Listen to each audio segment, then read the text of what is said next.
What is up, guys? Welcome back to the Savage Performance YouTube channel. So we are going to continue our S6 build and are going to be installing the SRM driveshaft carrier bearing upgrade. So as most of you are probably aware, as you up the power on these cars, the driveshaft slap on a launch or basically any heavy acceleration tends to break diffs or rear axles. A very effective fix to that is simply upgrading the driveshaft center support bearing. So that is what we're going to be doing today. So stick around and see if we can get this car another upgrade in the quest to make a bulletproof 10-second S6. Alright, so to accomplish this, we're going to have to get up in here. The carrier bearing, this is actually one of the bolts to the carrier bearing. It sits right up in here. So we're going to have to get rid of the exhaust as well as this shield here, and then we'll be able to expose the old bearing and drop that down, cut it off, and start installing the new one. So what you'll see me doing is pulling this cross member here, taking these clamps loose here, and dropping this catback system down to give us the clearance to get up to that carrier bearing.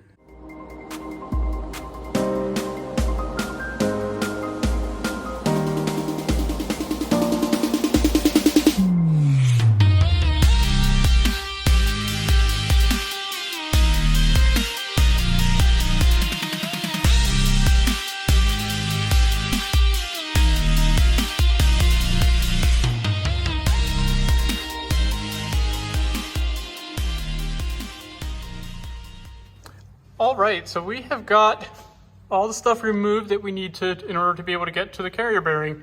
So this right here is the OEM carrier bearing. Get some light on that.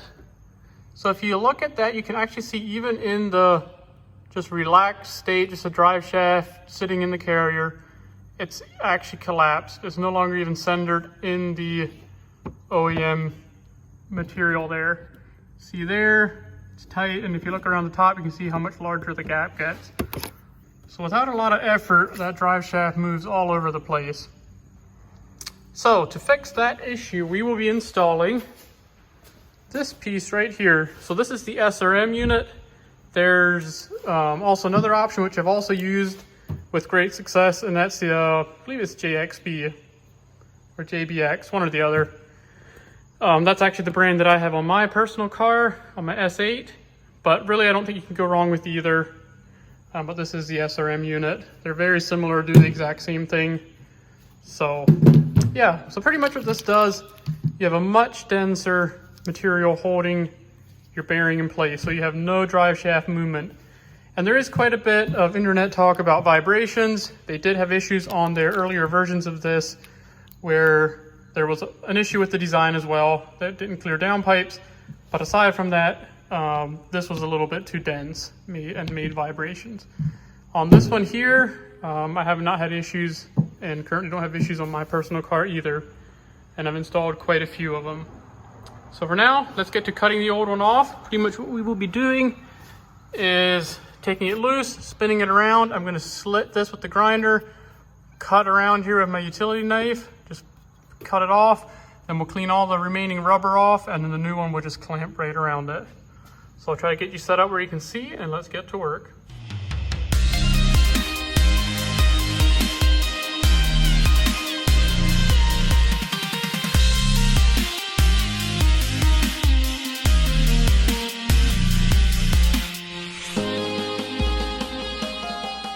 So we have got the old bearing off, and if you look here, this is the only material that's supporting the bearing on a stock car.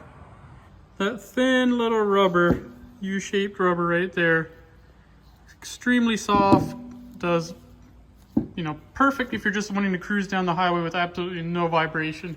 But as soon as you try to make any power, that drive shaft can just flop around in there and break all your axles and everything else terrible that you don't want. So pretty much the way we removed it, you can see here, just took a grinder, cut it in half, opened it up, popped it out and around. The new one here, we've got some screws on the bottom, so the whole unit will split and just bolt right around it. This is the actual bearing. This is the bearing that your drive shaft spins on. And you'll just want to take a knife and make sure this is completely cut down, smooth and flush. And then the new bearing will actually sit around it. There's little grooves on each side, and it'll kind of just cradle it in there like that, clamp it in, and be good to go. So let's get that new one put on there.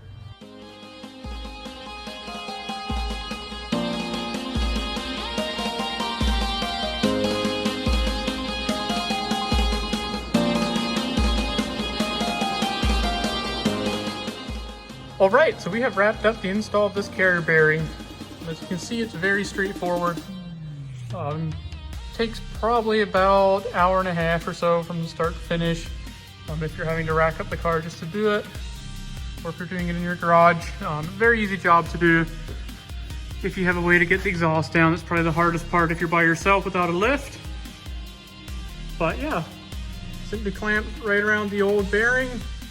The other big improvement is little isolators there that keep the actual carrier from vibrating into the chassis, the NVH that some people complain about. That should be either solved or much better due to the little isolators, as well as the softer material in the actual bushing. I just now need to put the shields back on, put the exhaust back in, and this project is officially done. Hope you enjoyed it. If you did, please like, comment, and subscribe, and we'll see you in the next one.